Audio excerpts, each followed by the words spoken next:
Les vœux du chef de l'État, vous venez de les entendre, pas de promesse, sauf celle de poursuivre l'effort, déclare François Mitterrand. Après l'évacuation la nuit dernière de l'usine de Poissy, le Premier ministre annonce qu'il va engager des négociations dans l'ensemble de l'industrie automobile française. Le gouvernement italien s'apprêterait à retirer la moitié de son contingent installé à Beyrouth, c'est ce qu'annonçait ce matin la radio libanaise.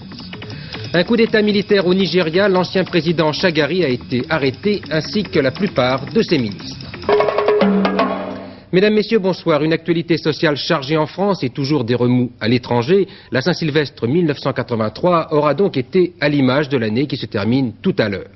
En France, c'est d'abord le nouvel épisode du conflit chez Talbot avec l'intervention la nuit dernière des forces de l'ordre à l'usine de Poissy.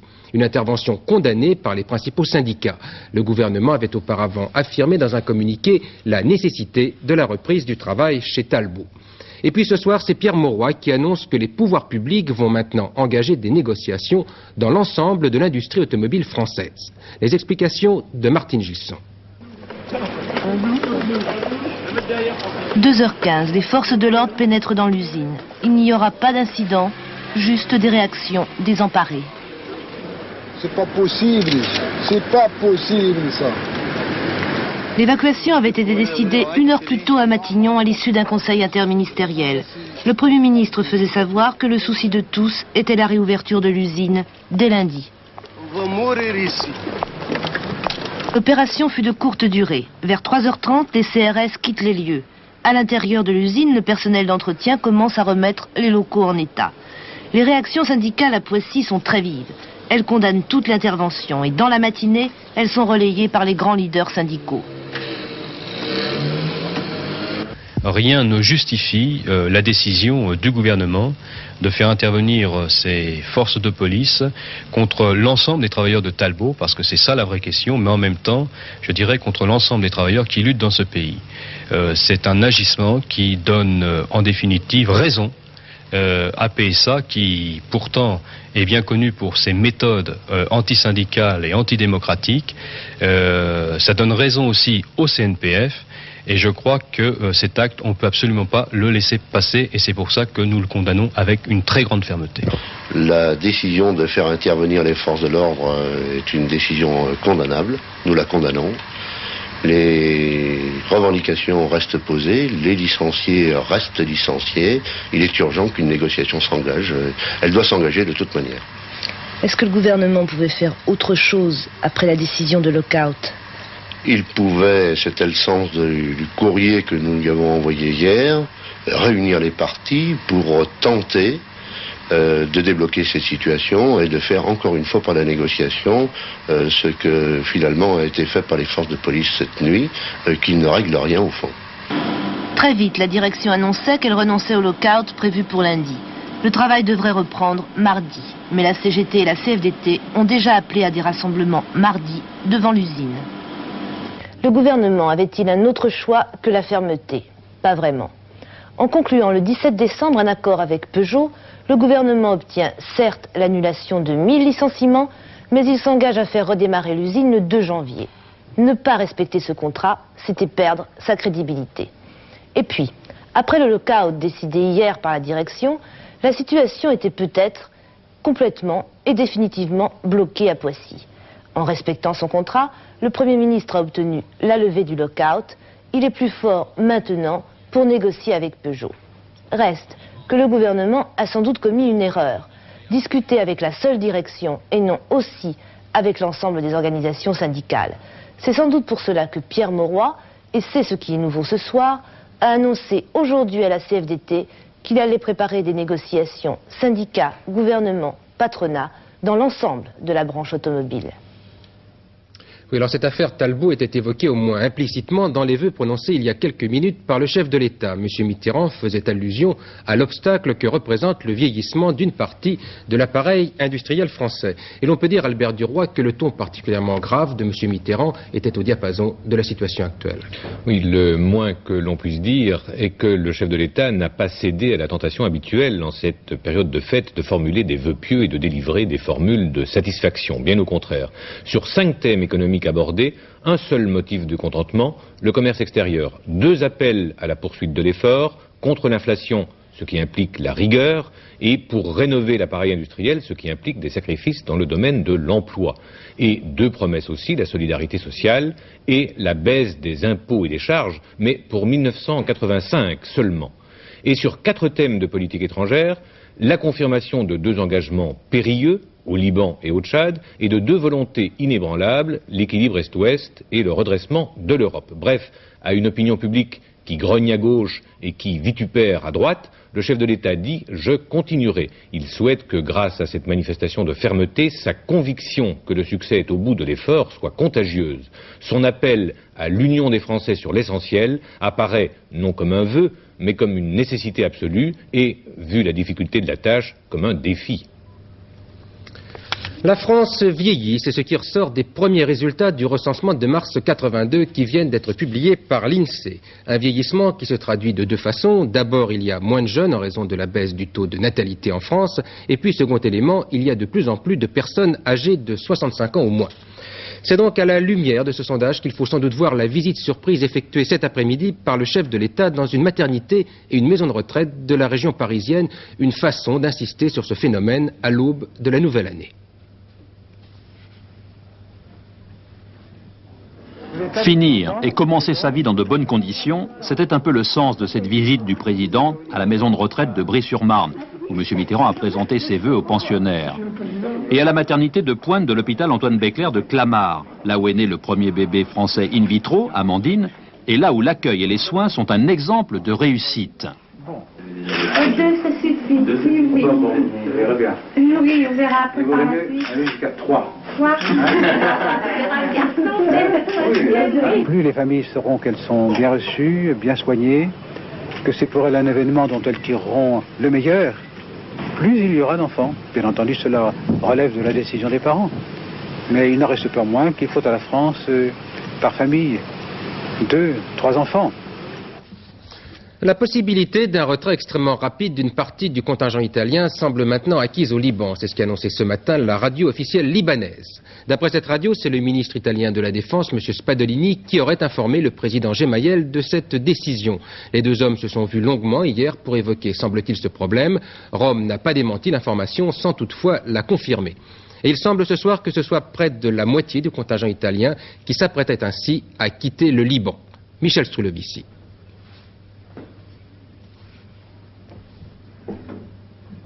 Tout de suite le commentaire de Michel Stroulovici.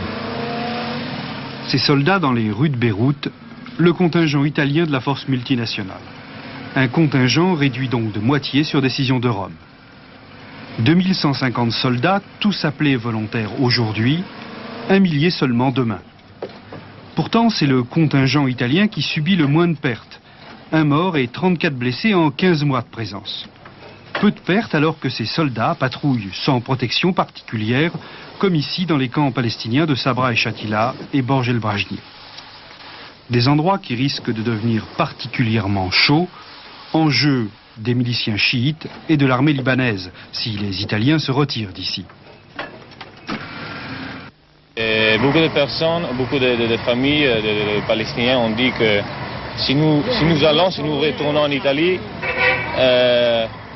ils veulent venir avec nous. Ils ne veulent pas rester ici en Liban parce qu'ils ont dit qu'il n'y a pas de futur pour l'heure. La décision du retrait italien de Beyrouth intervient au moment même où la présence du contingent américain est de plus en plus contestée aux États-Unis. Des parlementaires démocrates et républicains, du parti donc de M. Reagan, envisagent de réduire le délai de 18 mois accordé au président pour maintenir les Marines à Beyrouth. Retrait italien, contestation aux États-Unis, le contingent français, lui, remanie son dispositif. Il y a une semaine, il se retire de 3 postes parmi les plus exposés qu'il occupe à proximité du camp palestinien de Shatila. Le lendemain, le secrétaire d'État français à la Défense, M. Jean Gattel, explique « La France n'envisage pas le retrait de ses troupes pour le moment ». Au Liban, toujours, un attentat contre un convoi israélien aurait fait 2 ou 3 morts et plusieurs blessés dans le sud du pays. Je vous rappelle que la nuit dernière, des parachutistes français ont été attaqués à la roquette alors qu'ils effectuaient une patrouille. Cet attentat a fait 2 blessés légers parmi les soldats français. Au Nigeria, le gouvernement civil du président Shagari a été renversé la nuit dernière par les militaires. La constitution a été suspendue et comme toujours dans de telles situations, la radio nationale a servi à diffuser les messages des nouveaux chefs du pays. Selon le nouvel homme fort du Nigeria, le général Abacha, ce coup d'État a eu lieu pour mettre fin à un gouvernement qu'il qualifie de stupide et de corrompu. C'est le 5e coup d'État depuis que le Nigeria a accédé à l'indépendance en 1960. Maurice Werther. Et pourtant, c'était une démocratie. Ou plutôt, le Nigeria était une démocratie pour commencer, de 1960, date à laquelle la colonie britannique a obtenu pacifiquement son indépendance, jusqu'à 1966. 1er janvier 1966, premier coup d'État militaire et premier gouvernement militaire, celui du général Ironsi. Il devait y en avoir 3 autres. 29 juillet 1966, révolte militaire, Ironsi assassiné, le pouvoir passe au général Govon. 29 juillet 1975, Govon déposé, le général Murtala Mohamed prend le pouvoir. 13 février 1976, Murtala Mohamed assassiné, le général Obasanjo devient président. Il devait rendre le pouvoir aux civils 3 ans plus tard.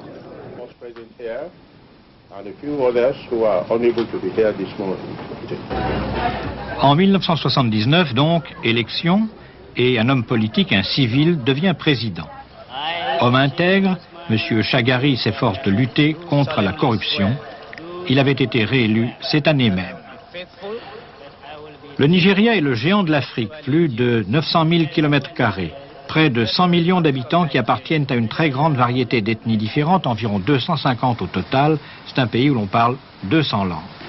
Le Nigeria est très riche, un des plus grands producteurs de pétrole du monde, plus de 100 millions de tonnes, représentant 90% des ressources du pays. Alors tout allait bien, il n'était plus question de cultiver les ressources agricoles pourtant considérables.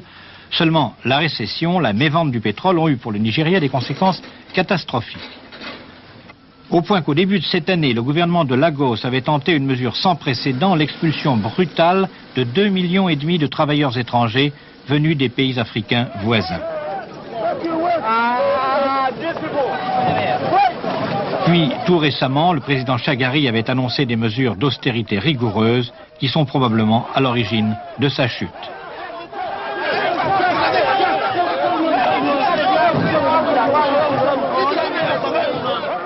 Enfin, dans le passé, l'extraordinaire diversité avait déjà provoqué de grands malheurs. La tentative de sécession du Biafra avait eu pour conséquence une guerre civile et une horrible famine. C'était en 1970. Le souvenir n'est pas encore effacé. L'Afrique, où Charles Hernu se trouve actuellement, le ministre français de la Défense est arrivé tout à l'heure à N'Djamena, au Tchad. Il doit y passer le nouvel an avec les 2000 soldats français qui participent à l'opération Manta aux côtés des troupes du président Hissène Habré. En bref, à l'étranger, 9 militants de solidarité ont été arrêtés par la police politique au sud de la Pologne. Elles appartiennent à un réseau clandestin organisé par des enseignants de la ville de Częstochowa. Et puis au Pakistan, au moins 7 personnes ont été tuées et une douzaine d'autres ont été blessées dans un violent tremblement de terre qui a secoué le nord-ouest et le centre du pays. Presque toutes les maisons de Peshawar ont été endommagées par le séisme. C'est à Peshawar que sont regroupés la majorité des réfugiés afghans qui ont fui leur pays. Aux États-Unis, l'année commence bien pour un certain Mr. Hunt qui habite l'État du New Hampshire. Sa lubie, collectionner les pneus usagés qu'il entassait par millions sur un terrain vague. C'était devenu presque une idée fixe chez lui avant de se révéler une excellente affaire. C'est l'histoire que nous raconte maintenant Alain Cancès. Parmi les idées, les techniques, les méthodes inventées et utilisées par les Américains pour essayer de faire fortune, celle de M. Hunt, un citoyen du New Hampshire, est assurément l'une des plus originales. Un océan, une montagne de pneumatiques usagés patiemment récupérés pendant plus de 10 ans. Près de 15 millions au total, dit-on. Tout commence il y a 12 ans, lorsque M. Hunt accepte d'entasser les pneus usagés dont personne ne veut sur le terrain où il a installé sa caravane. Les lois des États voisins du New Hampshire interdisent en effet, par peur du feu et de la pollution, le stockage ou la destruction des pneumatiques. C'est bientôt par camion entier que les pneus arrivent. L'océan de caoutchouc déborde et se déverse sur les terrains des voisins. Monsieur Hunt est payé pour le stockage. Mal. Pas assez en tout cas, disent les méchantes langues du village, pour faire face à son goût prononcé pour les dames et les courses de chevaux. Il y a 3 ans, l'État du New Hampshire, à son tour, interdit le stockage des pneus. Les voisins de M. Hunt et la ville prennent leur revanche. Ils le somment de déguerpir en emportant sa cargaison. C'est alors que le miracle se produit. Alertés par des articles de presse, des acheteurs se présentent et proposent à M. Hunt de lui acheter ce qui va devenir un trésor. C'est vendu? Ouais. Signé? Ouais. Vous voulez me dire pour combien? Non. Beaucoup? Pas mal. Quite a bit. Les acheteurs existent. Je les ai rencontrés dans un hôtel de Boston. Pourquoi avoir acheté ces pneus? Je connaissais les besoins de l'Afrique en matière de pneumatiques. Combien vous attendez? Ça, c'est un secret d'affaires. Et combien vous avez payé, Monsieur Hunt? Oh, Monsieur Hunt est un homme charmant. Nous l'avons rendu heureux, il nous a rendu heureux. Nous espérons faire encore des affaires ensemble. Mais enfin, ces pneus sont usagés. Vous espérez vous en servir? Oui, parce qu'il y a dans cette pile beaucoup de pneus qui sont encore utilisables. Montant de la transaction officiellement inconnu. Évaluation la plus modeste, 6 millions de francs. Il faudra 3 ans pour emporter tous ces pneus usagés, dont la plupart équiperont bientôt les voitures du tiers-monde. Est-ce que les gens du village ont changé d'attitude? On peut dire ça. Dans quel sens? Ils ne me cassent plus les pieds. Avec ses premiers versements, M. Hunt a déjà fait 2 achats, une voiture de luxe et un répondeur téléphonique. Ici Ernie Hunt, le roi du pneu. Pour cette nouvelle année, les habitants de l'île de Man en Grande-Bretagne auront peut-être l'occasion de tester un nouveau genre de billets de banque. Des billets d'une livre très particuliers puisqu'ils sont faits de matière plastique. Et c'est très sérieux. De Londres, Philippe Arroir. Si vous êtes venu un jour en Angleterre, vous connaissez automatiquement ce billet. Un billet d'une livre à l'effigie de la reine d'Angleterre. C'est toujours le même depuis 5 ans. Il vaut aujourd'hui un peu plus de 12 francs. Seulement voilà, un billet comme cela, il faut le réimprimer souvent. On estime qu'au bout de 9 mois, il se détériore, se salit, se déchire. Bref, ça coûte cher. Modernisme oblige, la Banque d'Angleterre a décidé, il y a 6 mois, de lancer une pièce d'une livre que vous voyez en ce moment. Cette pièce, vous allez l'aimer, a-t-on dit à l'époque. Eh bien, pas du tout. Les Anglais ne l'aiment pas. Ils la refusent volontiers chez les commerçants. Ils ne la trouvent pas pratique, beaucoup trop petite. Bref, il fallait trouver autre chose. Cette autre chose, c'est ceci, un billet en plastique de 1 livre que l'on ne peut pas déchirer, qui coûte beaucoup moins cher à imprimer et qui vient d'être mis en circulation à titre expérimental dans l'île de Man, qui est une dépendance de la Grande-Bretagne. Ça ressemble à du papier carbone, dit cet homme. Il paraît beaucoup plus épais. Vous pouvez le laisser dans la machine à laver sans crainte. Pour ce professionnel, ce billet est bienvenu. Plusieurs pays sont intéressés, dont l'Australie et les États-Unis. Jusqu'à présent, la Banque d'Angleterre n'a pas donné son feu vert, car on n'a pas encore réussi à rendre ce billet en plastique inimitable. Mais on y travaille par l'introduction d'un filet métallique secret qui découragera les faux monnayeurs de se reconvertir dans le plastique. La découverte d'un billet lavable. Vous avez peut-être suivi cet après-midi sur Antenne 2 la finale de la Coupe des provinces de rugby. Elle a été gagnée par le Sud-Ouest 15-7 aux dépens de Bigorre Béarn. Une rencontre qui ne laissera pas de souvenirs impérissables pour les amateurs, mais qui était pourtant une sorte de première, car on avait installé un petit micro sur le maillot de l'arbitre, histoire de savoir ce qu'il pouvait bien raconter pendant le match. Et vous allez l'entendre, les arbitres sont apparemment des hommes autoritaires, mais plutôt courtois. Dominique Leglou. Dans le civil, M. Ourquet est principal de lycée. L'autorité, c'est donc quelque chose d'inné chez lui. Revenez ici. Ici, là. Liez-vous un peu plus haut, vous. Il est aussi conciliateur, mais n'hésite jamais dans ses décisions, qu'il soit sûr ou non de son jugement. Parfois, c'est bien vu. Allez, pour le coup de poing, monsieur Hadis. À d'autres moments, moins bien. Le seul essai du match n'a jamais été marqué, ce qui fait dire à de mauvaises langues qu'en plus du micro, il aurait fallu lui donner des lunettes. Homme de terrain, il sait comprendre, écouter les murmures et les mots. Non mais s'ils veulent parler, il faut les laisser parler. Ici. Eh oui, c'est un homme courtois. Parfois cependant, il change de registre et carrément alors, il menace, brandit la sanction, tout en restant poli.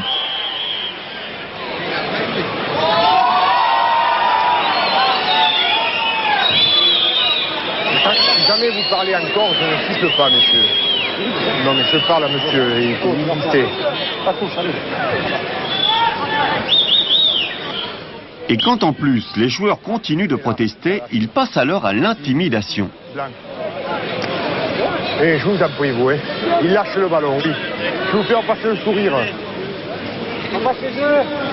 Et même si ce match était celui des coups de pied, c'est un essai concluant qu'a passé M. Ourquet, sobre et efficace. Je ne sais pas si j'ai réussi à mettre en valeur le rôle de l'arbitre, mais ce que j'espère avoir fait, c'est que le spectateur se rende compte qu'il est nécessaire, pour qu'il puisse prendre son plaisir, qu'il est nécessaire d'oublier certaines fautes et de ne penser que parfois au spectacle.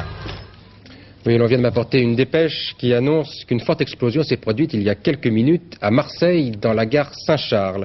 On ignore pour l'instant l'origine de l'explosion et surtout si elle a fait des victimes. Il y a un tiercé. Demain, 15 partants prendront le départ à Vincennes pour ce prix d'Angoulême. Voici les pronostics de Pierrette Bresse. Tiercé dimanche à Vincennes, sur cette même piste encendrée que vous voyez là.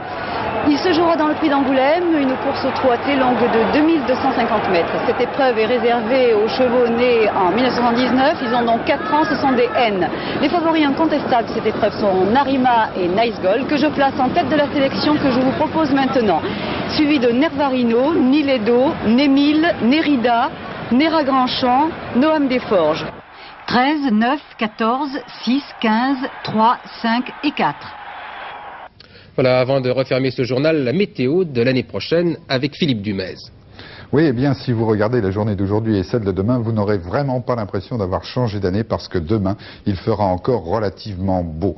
En effet, regardez notre photo satellite et vous allez voir qu'un énorme anticyclone s'étale de pratiquement, on ne le voit pas ici, depuis l'Amérique jusqu'à l'Europe et jusqu'à l'Afrique du Nord. Et ceci nous protège des perturbations qui devraient arriver comme ceci par les côtes de la Manche. Malheureusement, cet anticyclone est en train de s'affaiblir et il faut s'attendre au retour des pluies pour mardi. Alors pour demain, eh bien là c'est très simple, à 70% environ, il fera beau sur tout notre pays. Après bien sûr, dissipation des brouillards matinaux qui s'étaleront du sud-ouest au centre et au Lyonnais. Et puis après donc c'est du beau temps sur toute cette région. Encore un tout petit peu de Mistral sur la vallée du Rhône. Et des nuages arriveront sur les côtes de la Manche avec quelques risques d'averses en soirée, mais rien de bien grave.